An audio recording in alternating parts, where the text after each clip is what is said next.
La première nuit où tout a basculé. Il pleuvait si fort que l'immeuble semblait respirer avec nous. J'ai ouvert ma porte et je l'ai vue sur le palier. Elle avait 30, moi 20 septembre. Et dans ses yeux brillait quelque chose d'instable. Sa robe fleurie, casuale et élégante, épousait ses mouvements nerveux. Ses longs cheveux blonds ondulés collaient à ses épaules, comme si la tempête l'avait déjà choisi. Mon mari est parti en voyage, a-t-elle murmuré. Sa voix tremblait. Elle était magnifique, mais pas invincible. Je l'ai sentie tout de suite. Elle n'était pas là pour séduire. Elle était là pour ne pas s'effondrer. Sous la lumière jaune du couloir, elle serrait ses bras contre elle, exposant ses failles sans les nommer. J'ai compris que cette nuit n'aurait rien d'ordinaire. Je l'ai laissée entrer chez moi, le cœur battant trop fort. Je savais que je franchissais une ligne invisible. Elle s'est assise, lissant sa robe fleurie comme pour se rassurer. Elle m'a parlé de silence, de nuits trop longues, de ce lit trop grand quand son mari n'était pas là. Chaque mot me rapprochait d'elle et m'éloignait de l'homme que j'étais avant. Puis elle s'est levée, a marché jusqu'à la fenêtre et a dit la phrase qui a tout figé. Elle n'a pas levé la voix. Elle n'a pas pleuré. Elle a simplement avoué sa peur de dormir seule cette nuit-là. J'ai senti son parfum, vu la fragilité derrière sa beauté. À cet instant, je savais que refuser aurait été plus cruel que céder. Je n'imaginais pas encore que cette nuit changerait nos vies. Je croyais offrir un refuge, pas déclencher une tempête. Quand elle m'a regardé droit dans les yeux, j'ai compris que ce n'était pas une invitation ordinaire, mais un point de non-retour. Et ce qui s'est passé ensuite, personne dans cet immeuble n'aurait pu le prévoir. Avant de te plonger dans cette histoire, laisse-moi te dire une chose essentielle. Ce que tu vas entendre ici n'est pas une simple fiction racontée pour passer le temps. C'est une histoire de voisinage, de silence trop lourd, de regards qui en disent plus que des mots, et de choix qui changent une vie entière. Des histoires comme celle-ci existent parce que quelqu'un, quelque part, a pris le temps d'écouter jusqu'au bout. Et aujourd'hui, c'est toi. Si tu es ici, c'est que les histoires d'amour imparfaites, intenses et humaines te parlent. Alors, avant d'aller plus loin, je te demande un geste simple mais fondamental. Abonne-toi à la chaîne. Cette inscription est très importante, car c'est grâce à elle que ces récits continuent d'exister, d'être écrits, racontés et partagés. Chaque nouvel abonné est une preuve que ces histoires trouvent encore un écho, un cœur prêt à les accueillir. Pense aussi à aimer cette vidéo. Ce geste peut sembler petit, mais il fait une grande différence. Il permet à cette histoire de voyager plus loin, d'atteindre d'autres personnes qui, comme toi, aiment se perdre dans des récits de rencontres inattendues et d'émotions vraies. Et surtout, je t'invite à commenter. Dis-moi depuis quelle ville tu regardes cette histoire. J'aime savoir jusqu'où ces mots arrivent. Quelle ville, quel pays, quels cœurs sont connectés à ce moment précis. Ta participation est plus qu'un soutien. Elle est une aide réelle. Sans toi, sans ton écoute, sans ton engagement, il serait impossible de continuer à raconter des histoires d'amour comme celles que tu vas découvrir. Chaque commentaire, chaque abonnement, chaque like est une manière de dire que ces histoires comptent encore, qu'elles méritent d'être racontées jusqu'à la dernière phrase. Maintenant, installe-toi confortablement. Oublie le bruit autour de toi. Ce que tu vas entendre est raconté à la première personne par un homme de 27 ans qui pensait connaître ses limites, jusqu'au jour où sa voisine de 36 ans a frappé à sa porte. Une femme belle, vulnérable, portant bien plus qu'une robe fleurie cette nuit-là. Elle portait un poids, une solitude et une demande qui allait tout bouleverser. Cette histoire commence par une simple phrase, et elle ne se termine pas là où tu l'imagines. Et si tu restes jusqu'à la fin, tu comprendras pourquoi certaines nuits ne s'oublient jamais. Je n'avais jamais vraiment prêté attention au bruit de l'immeuble avant cette nuit-là. Les portes qui grincent, l'ascenseur capricieux, les pas feutrés dans le couloir, tout faisait partie d'un décor banal, rassurant. J'avais 20 septembre ans, une vie simple, des habitudes bien rangées.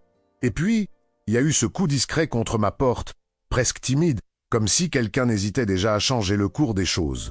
Quand j'ai ouvert, elle se tenait là, 36 ans, une beauté calmée troublée comme un lac avant l'orage. Ses longs cheveux blonds ondulés encadraient son visage, et sa robe fleurie, casuale et élégante, contrastait avec l'attention que je lisais dans son regard. Elle ne souriait pas vraiment. Elle semblait chercher ses mots autant que son courage. Le couloir était silencieux, suspendu à sa respiration. Elle a parlé doucement, presque à voix basse, comme si les murs pouvaient écouter. Elle m'a expliqué que son mari était en voyage, que l'appartement lui semblait trop grand, trop vide. Elle n'a pas utilisé le mot solitude, mais il flottait entre nous, lourd et évident. Je l'ai invité à entrer sans réfléchir, mue par une impulsion que je ne reconnaissais pas encore. Une fois à l'intérieur, elle a regardé autour d'elle, observant chaque détail, comme si elle voulait s'ancrer dans un lieu qui n'était pas le sien. Elle s'est assise sur le canapé, a lissé sa robe sur ses genoux. Je voyais ses mains trembler légèrement. Ce n'était pas une scène de séduction. C'était une confession muette, une demande d'aide déguisée en banalité. Elle a commencé à parler, de son mariage devenu silencieux, des soirées où les mots manquaient, où les regards évitaient de se croiser. Elle parlait sans me regarder, fixant un point invisible devant elle. Je l'écoutais, conscient que chaque phrase nous rapprochait dangereusement. Je sentais déjà que cette nuit ne se contenterait pas d'être une simple conversation entre voisins. À un moment, elle s'est tue. Le silence qui a suivi était différent de tous ceux qu'elle avait décrits. Celui-ci vibrait. Je pouvais sentir sa présence, son parfum subtil, la chaleur de son corps à quelques centimètres du mien. Elle a enfin tourné la tête vers moi, et dans ses yeux, j'ai vu quelque chose de fragile, presque implorant. Elle m'a avoué sa peur de dormir seule. Pas une peur enfantine, mais une angoisse adulte, née de trop de nuits à se sentir invisible. Sa voix s'est brisée légèrement. Instinctivement, j'ai posé ma main sur la sienne. Le contact était simple, presque innocent, mais il a électrisé l'air autour de nous. Elle n'a pas retiré sa main. Je me suis surpris à penser que je la connaissais depuis toujours, alors qu'en réalité, nous ne nous étions échangés que des salutations dans l'escalier. Cette proximité soudaine me déstabilisait. Je sentais mon cœur battre plus fort et une question tournait dans mon esprit, insistante, dangereuse. Jusqu'où étais-je prêt à aller pour être ce refuge qu'elle cherchait? Elle s'est levée lentement et a marché jusqu'à la fenêtre. La pluie dessinait des lignes floues sur la vitre. Elle m'a dit que parfois, une seule nuit pouvait tout changer. Sa silhouette se découpait dans la lumière tamisée, sa robe fleurie ondulant légèrement à chacun de ses mouvements. J'ai compris que rien de ce qui se passerait ensuite ne serait anodin. Quand elle s'est retournée vers moi, son regard était différent, plus décidé, mais toujours chargé de vulnérabilité. Elle a fait un pas dans ma direction, réduisant l'espace entre nous à presque rien. À cet instant précis, j'ai su que la vraie histoire ne faisait que commencer, et que le choix que j'allais faire cette nuit-là aurait des conséquences bien au-delà de ce que j'imaginais. Le silence qui a suivi son pas en avant n'était pas vide. Il était chargé d'âme dense, presque vivant. Je pouvais entendre la pluie derrière la fenêtre, mais surtout mon propre souffle, trop court, trop rapide. Elle était là à moins d'1 mètre de moi, sa robe fleurie laissant deviner le mouvement lent de sa respiration. Je me suis rendu compte que je n'avais pas reculé. Au contraire, une partie de moi voulait comprendre jusqu'où cette nuit allait me pousser. Elle a détourné le regard en premier, comme si elle se reprochait déjà d'être allée trop loin. Puis elle a souri, un sourire fragile, fatigué. Elle m'a dit qu'elle se sentait ridicule, qu'elle ne voulait pas me mettre mal à l'aise. Sa voix trahissait une lutte intérieure. Elle voulait rester forte, mais ses épaules affaissées racontaient une autre vérité. Je lui ai répondu qu'elle ne l'était pas, ridicule, que parfois, demander de la compagnie était la chose la plus courageuse à faire. Nous nous sommes assis à nouveau, plus près cette fois. Nos genoux se frôlaient presque. Elle m'a parlé de ses débuts avec son mari, des rires faciles, des projets partagés. Puis, lentement, le ton a changé. Elle a évoqué la distance installée sans bruit, les conversations devenues mécaniques, les nuits où elle se sentait seule même à deux. Je l'écoutais, conscient que chaque confidence tissait entre nous un lien invisible mais solide. Un moment, elle s'est arrêtée net. Elle m'a regardé comme si elle venait de réaliser quelque chose d'important. Elle m'a demandé si je pensais qu'elle exagérait, si elle devait simplement être patiente. J'ai vu dans ses yeux une peur plus profonde que la solitude. La peur de ne plus être désirée, plus vue. J'ai répondu honnêtement, sans calcul. Je lui ai dit que ses sentiments étaient réels et que personne n'avait le droit de les minimiser. Elle a inspiré profondément, comme si ces mots lui donnaient enfin l'autorisation de ressentir. Sa main s'est posée sur la mienne, doucement, presque par accident. Cette fois, je n'ai pas sursauté, je n'ai pas retiré ma main. Le contact était simple, mais il portait tout ce qui n'était pas dit. Sa peau était chaude, et je me suis surpris à penser que ce geste avait quelque chose de terriblement intime. Elle s'est rapprochée encore un peu, sans précipitation. Son parfum me parvenait plus clairement maintenant, un mélange discret de fleurs et de quelque chose de plus personnel, plus intime. Elle a murmuré qu'elle n'avait pas dormi paisiblement depuis des mois, que les nuits étaient devenues des épreuves silencieuses. Dissentaiscu, elle cherchait plus qu'un toit, plus qu'un canapé. Elle cherchait une présence, une certitude. J'ai proposé qu'elle reste ici pour la nuit, simplement pour ne pas être seule. Les mots sont sortis de ma bouche avant que je puisse les analyser. Elle a relevé la tête brusquement, surprise. Pendant une seconde, j'ai cru avoir dit quelque chose de déplacé. Puis son regard s'est adouci. Elle m'a demandé si j'en étais sûr.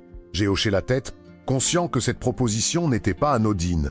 Elle s'est levée pour aller dans la salle de bain, prétextant vouloir se rafraîchir. Quand elle est passée devant moi, j'ai senti un frisson me parcourir. Sa robe a effleuré mon bras, et ce simple contact a suffi à troubler mes pensées. Je suis resté seul quelques instants, debout au milieu du salon, me demandant si je venais de connaître une erreur ou si, au contraire, je répondais enfin à quelque chose de profondément humain. Lorsqu'elle est revenue, elle semblait différente, plus calme, mais aussi plus consciente de ce qui se jouait entre nous. Elle s'est assise lentement, plus près que jamais. Nos regards se sont croisés, se sont attardés. Il n'y avait plus de détours, plus de faux-semblants. Seulement deux adultes, lucides, face à une frontière fragile qu'ils s'apprêtaient à franchir. Elle a ouvert la bouche pour dire quelque chose, puis s'est interrompue. Sa main s'est serrée légèrement autour de la mienne. J'ai compris que la question qu'elle allait poser changerait tout. Et à cet instant précis, juste avant qu'elle ne parle, j'ai su que la nuit ne faisait que commencer et que je ne serais plus jamais capable de la regarder comme une simple voisine. Elle a finalement posé la question d'une voix basse, presque retenue, comme si elle avait peur que les mots MAMS provoquent un effondrement. Elle m'a demandé si je pensais vraiment que ce n'était pas une erreur. Le temps semblait suspendu. Je voyais dans ses yeux cette lutte entre le besoin et la peur, entre l'envie de rester et celle de fuir avant qu'il ne soit trop tard. J'ai pris une seconde de trop avant de répondre, conscient que ma réponse ne serait pas anodine.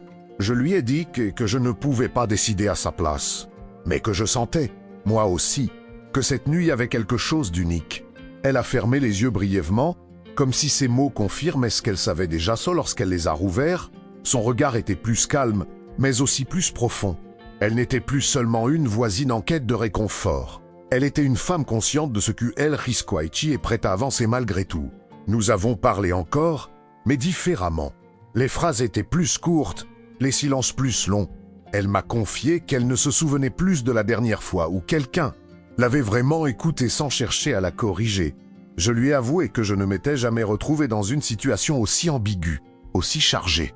Cette sincérité partagée a renforcé quelque chose entre nous, un lien fragile mais intensément présent. Elle s'est levée lentement, a fait quelques pas dans le salon, comme pour reprendre possession de son corps. La lumière soulignait les contours de sa silhouette, sa robe fleurie ondulant à chacun de ses mouvements. Elle semblait hésiter, puis s'est arrêtée près de moi. Elle a posé une main légère sur mon épaule, un geste simple, presque prudent. Pourtant, j'ai senti mon cœur accélérer, comme si ce contact avait ouvert une porte intérieure que je gardais fermée. Elle m'a dit qu'elle avait besoin de sentir qu'elle existait encore pour quelqu'un. Pas par désir pur, mais par reconnaissance. Ces mots m'ont touché plus que je ne l'aurais cru. Je me suis levé à mon tour, réduisant la distance entre nous. Nous étions proches, suffisamment pour sentir la chaleur de nos corps, mais pas assez pour que le geste devienne irréversible. Cette retenue rendait l'instant encore plus intense. Pendant quelques secondes, aucun de nous n'a parlé. Le monde extérieur semblait lointain, irréel. Il n'y avait plus que nous deux, enfermés dans cette bulle fragile. Elle a levé la tête vers moi, son regard cherchant une confirmation silencieuse. J'ai compris alors que ce qu'elle attendait n'était pas une promesse, mais une présence sincère, ici et maintenant. Je lui ai proposé de se reposer un peu, de s'installer dans la chambre d'amis. Les mots étaient prudents, presque trop. Elle a souri doucement, un sourire mélancolique. Elle m'a répondu qu'elle ne voulait pas être seule dans une pièce inconnue. Pas cette nuit, pas maintenant. Cette réponse a résonné en moi plus fort que n'importe quelle déclaration explicite. Nous nous sommes dirigés vers ma chambre, lentement, comme si chaque pas devait être accepté intérieurement. L'atmosphère était chargée, mais toujours respectueuse. Elle s'est assise sur le bord du lit, ajustant sa robe, visiblement nerveuse. Je me suis arrêté à quelques pas d'elle, laissant l'espace nécessaire pour qu'elle puisse encore changer d'avis. Elle a levé les yeux vers moi, reconnaissante de cette retenue. Elle m'a dit qu'elle avait peur de ce que cette nuit pourrait signifier demain. Je lui ai répondu que parfois, il fallait accepter de vivre une chose sans chercher immédiatement à en prévoir les conséquences.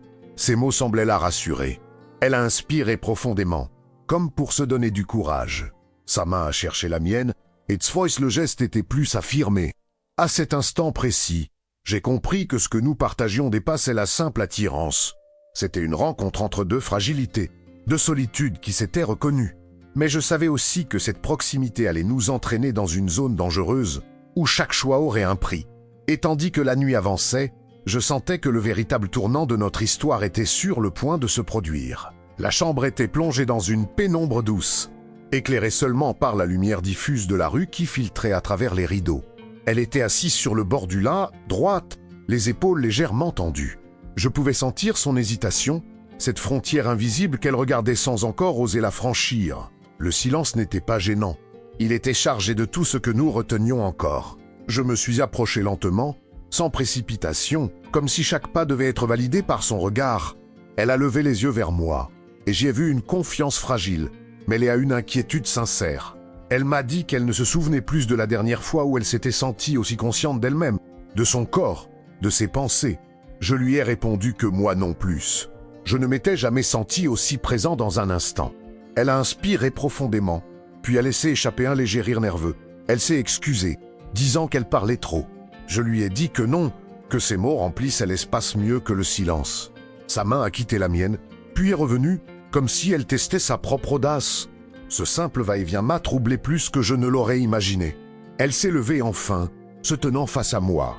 La différence d'âge n'était plus une idée abstraite, mais une tension palpable, une énergie étrange qui circulait entre nous. Sa robe fleurie bougeait légèrement lorsqu'elle respirait, et ses cheveux blonds ondulés encadraient son visage avec une douceur presque irréelle. Je me suis demandé comment une femme aussi sûre, en apparence, pouvait porter autant de doute en elle. Elle m'a parlé de sa peur de disparaître dans la routine, de devenir transparente aux yeux de celui qui partageait sa vie. Ses mots étaient calmes, mais lourds de sens.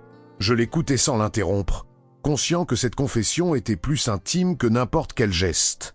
Je lui ai dit qu'ici, dans cette pièce, elle était pleinement visible. Et je le pensais sincèrement. Nos corps étaient proches, sans se toucher vraiment. Cette retenue rendait chaque seconde plus intense. Elle a posé sa main sur ma poitrine, doucement, comme pour vérifier que j'étais bien réel. J'ai senti mon cœur battre plus fort sous sa paume.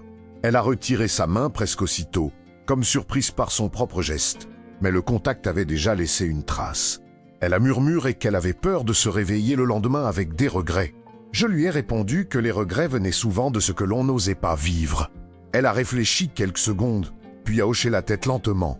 Ce mouvement simple m'a donné l'impression qu'un accord silencieux venait d'être scellé, sans promesse, sans mensonge. Nous nous sommes assis sur le lit, côte à côte. L'espace entre nous s'est réduit naturellement. Elle a posé sa tête contre mon épaule, un geste d'une simplicité déconcertante. J'ai senti son souffle se calmer peu à peu. Ce n'était pas une scène passionnante, mais quelque chose de plus profond, plus intime. Une proximité choisie, assumée même si elle restait fragile. Elle m'a confié qu'elle n'attendait rien de précis de cette nuit, seulement le droit de se sentir en sécurité, comprise. Je lui ai dit que je pouvais lui offrir cela, ici, maintenant. Mes mots étaient simples, mais chargés d'une sincérité qui m'a surpris moi-même. Elle a relevé la tête et m'a regardé longuement, comme si elle cherchait à mémoriser ce moment. À cet instant, alors que la nuit avançait et que le monde extérieur semblait disparaître, j'ai compris que ce qui se jouait entre nous dépassait largement cette chambre. Nous étions en train de créer quelque chose de fragile, de potentiellement dangereux, mais terriblement vrai. Et je savais déjà que le lendemain ne pourrait pas effacer ce qui venait de naître, même si nous essayions de l'ignorer. Le matin a commencé avant même que le jour ne se lève vraiment. Je me suis réveillé dans cette zone floue où l'on ne sait plus très bien si l'on rêve encore ou si l'on est déjà revenu à la réalité. La chambre était silencieuse, enveloppée d'une lumière pâle. Elle dormait à côté de moi, tournait légèrement de profil, ses cheveux blonds ondulés éparpillés sur l'oreiller. À cet instant précis, tout semblait suspendu, fragile, presque irréel. Je l'ai observé sans bouger, avec une attention nouvelle. Ce n'était plus seulement la femme sûre d'elle que je croisais parfois dans le couloir de l'immeuble. C'était une femme vulnérable, apaisée pour la première fois depuis longtemps. Sa respiration était lente, régulière. Je me suis pris à penser que cette tranquillité avait un prix et que nous allions bientôt devoir le payer. Elle a ouvert les yeux doucement, comme si elle avait senti mon regard. Pendant quelques secondes, elle est restée immobile, puis un léger sourire est apparu sur son visage. Ce sourire n'avait rien de triomphant. Il était teinté de douceur, mais aussi d'une certaine inquiétude. Elle a murmuré mon prénom, comme pour s'assurer que tout cela était bien réel. Nous avons parlé à voix basse, presque en chuchotant, comme si élever le ton pouvait briser quelque chose. Elle m'a demandé si je regrettais. La question était simple, mais lourde de sens. J'ai pris le temps de répondre. Je lui ai dit la vérité, que je ne regrettais pas cette nuit, mais que je savais qu'elle ne serait pas sans conséquences. Elle a hoché la tête, consciente que je ne cherchais pas à la rassurer à tout prix. Elle s'est redressée dans le lit, ajustant sa robe fleurie qu'elle avait remise machinalement. Ce geste banal m'a frappé. La nuit avait été intime, presque hors du temps, et voilà que le monde réel revenait frapper à la porte. Elle a passé une main dans ses cheveux, visiblement nerveuse. Elle m'a confié que le retour de son mari était prévu plus tôt que prévu. Cette révélation a changé l'atmosphère. L'air est devenu plus dense, plus sérieux. Elle m'a expliqué qu'elle ne savait pas encore comment se comporter, ni ce qu'elle devait faire de ce que nous avions partagé. Je l'écoutais, conscient que je n'avais pas de réponse facile à lui offrir. Ce que nous avions vécu ne pouvait pas simplement être rangé dans un coin de nos vies. Nous nous sommes levés et avons partagé un café dans la cuisine, encore imprégné de cette proximité nouvelle. Chaque geste semblait chargé d'un sens différent. Lorsqu'elle me frôlait en passant, ce n'était pas anodin. Pourtant, nous restions prudents, comme deux personnes marchant sur un fil invisible, conscientes du moindre faux pas. Elle m'a dit qu'elle avait l'impression d'avoir réveillé quelque chose en elle, quelque chose qu'elle croyait perdu. Pas seulement le désir, mais le sentiment d'être vivante, vue, entendue. Ces mots m'ont touché plus profondément que je ne l'aurais imaginé. Je me suis demandé si j'étais prêt à porter le poids de cette révélation, si j'avais le droit d'occuper cette place dans sa vie. Avant de partir, elle s'est arrêtée près de la porte. Elle s'est tournée vers moi, son regard sérieux, presque solennel. Elle m'a dit que cette nuit ne devait pas être effacée, même si elle devait être compliquée. Puis elle a ajouté, après une courte hésitation, que ce n'était peut-être que le début de quelque chose de bien plus grand que nous. Lorsqu'elle a quitté mon appartement, j'ai ressenti un vide immédiat. Je savais que rien ne serait plus comme avant. Chaque rencontre dans l'escalier, chaque bruit venant de son appartement prendrait désormais une autre dimension. Et alors que je refermais la porte derrière elle, une pensée s'est imposée à moi avec une clarté inquiétante. Cette histoire venait à peine de franchir son point le plus dangereux, et le retour de son mari allait tout mettre à l'épreuve. Les jours qui ont suivi ont été les plus longs de ma vie. Chaque matin, je me réveillais avec la sensation d'avoir laissé quelque chose d'inachevé derrière moi. L'immeuble n'avait pas changé, pourtant tout me semblait différent. Chaque bruit venant de l'appartement voisin me faisait lever la tête. Chaque porte qui claquait réveillait une question que je n'osais pas formuler. Elle était là à quelques mètres, et pourtant plus lointaine que jamais. Nous nous sommes croisés pour la première fois 2 jours plus tard, dans l'escalier.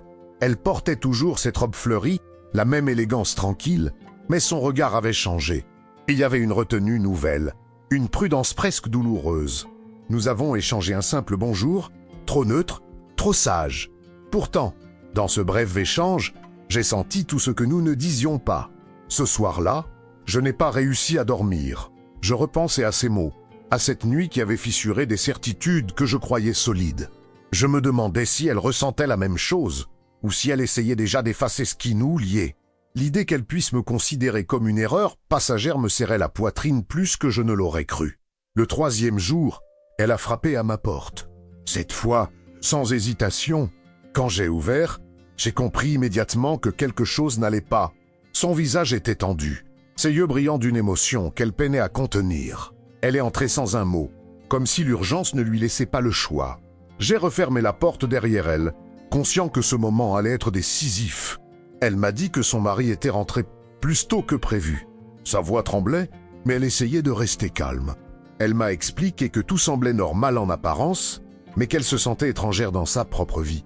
Chaque geste, chaque mot échangé avec lui rappelait ce qu'elle avait ressenti ici, chez moi. Et cette comparaison l'a bouleversée. Je l'écoutais sans l'interrompre, partagée entre la compassion et une émotion plus égoïste que j'avais du mal à assumer. Elle marchait dans le salon, nerveuse, lissant machinalement sa robe fleurie. Elle m'a avoué qu'elle n'arrivait plus à ignorer ce qui s'était passé entre nous, que cette nuit avait réveillé une part d'elle qu'elle ne pouvait plus faire taire. Je lui ai demandé ce qu'elle attendait de moi. La question était simple, mais lourde. Elle s'est arrêtée net, comme surprise. Elle a mis quelques secondes à répondre. Elle m'a dit qu'elle n'avait pas de réponse claire, qu'elle ne cherchait pas une promesse, ni une fuite. Elle voulait comprendre ce qu'elle ressentait et pourquoi cela la menait toujours vers moi. Nous étions debout face à face. L'air entre nous vibrait d'une tension familière, mais plus dangereuse que jamais. Elle a posé sa main sur mon bras, ou du bref presque instinctif. J'ai senti son hésitation, mais aussi sa détermination. Elle m'a dit que faire semblant de ne rien ressentir serait le mensonge le plus cruel qu'elle puisse se faire. Je lui ai répondu que je ne pouvais pas être un refuge temporaire, ni une parenthèse qu'on referme sans conséquence. Mes mots étaient calmes, mais fermes. Elle m'a regardé longuement, comme si elle découvrait cette facette de moi pour la première fois. Puis elle a hoché la tête, comprenant que ce qui nous liait exigeait une honnêteté brutale. Elle m'a confié qu'elle avait peur. Peur de tout perdre, peur de se perdre elle-même. Mais elle avait encore plus peur de retourner à une vie où elle se sentait invisible. Ces mots résonnaient profondément en moi. Je me suis rendu compte que je n'étais plus un simple témoin de sa crise. J'en étais devenu un élément central. Le silence s'est installé, lourd mais nécessaire. Aucun de nous ne cherchait à le briser trop vite. Finalement, elle a pris une grande inspiration et m'a dit qu'elle devait faire un choix. Pas ce soir, peut-être pas demain, mais bientôt. Et ce choix, quel qu'il soit, aurait des répercussions sur nous deux. Avant de partir, elle s'est approchée de la porte, puis s'est arrêtée. Elle s'est retournée une dernière fois vers moi. Son regard était intense, déterminé, chargé d'une émotion que je n'avais encore jamais vue chez elle. Elle m'a dit que quoi qu'il arrive, cette histoire ne pourrait pas rester secrète éternellement. Quand elle a quitté mon appartement, je suis resté immobile, lassé, ourlourdi. Je savais que le prochain pas ne dépendrait plus seulement de moi. Nous étions désormais liés par une vérité impossible à ignorer, et tandis que je regardais la porte se refermer. Une certitude s'est imposée à moi avec une force implacable, le véritable bouleversement ne faisait que commencer, et la décision qu'elle s'apprêtait à prendre allait tout renverser. Cette histoire n'a jamais été seulement celle d'une nuit partagée entre deux voisins. Elle est devenue le récit d'un réveil, celui de deux personnes confrontées à leur propre vérité. Rien n'a été simple, rien n'a été gratuit. Chaque regard échangé, chaque silence respecté, chaque mot retenu a construit quelque chose de plus fort que la peur. Nous avons appris que certaines rencontres arrivent non pas pour rassurer, mais pour bouleverser. Je ne sais pas encore ce que l'avenir nous réserve. Peut-être que nos chemins se sépareront, pas à qu'ils s'entrelaceront d'une manière que personne n'aurait pu imaginer. C'est qui dit ça, et en revanche, c'est que cette histoire a laissé une trace indélébile. Elle a prouvé qu'il existe des moments qui changent la façon dont on se voit, dont on aime, dont on ose enfin choisir. Si tu es arrivé jusqu'ici, c'est que toi aussi, tu comprends que l'amour n'est jamais une ligne droite. Il est fait de risques, de décisions difficiles et de vérités qu'on n'ose pas toujours regarder en face. Et peut-être que, quelque part, cette histoire résonne avec la tienne, parce qu'au fond, nous sommes nombreux à attendre. Un jour, qu'une porte s'ouvrait nous oblige enfin à vivre pleinement.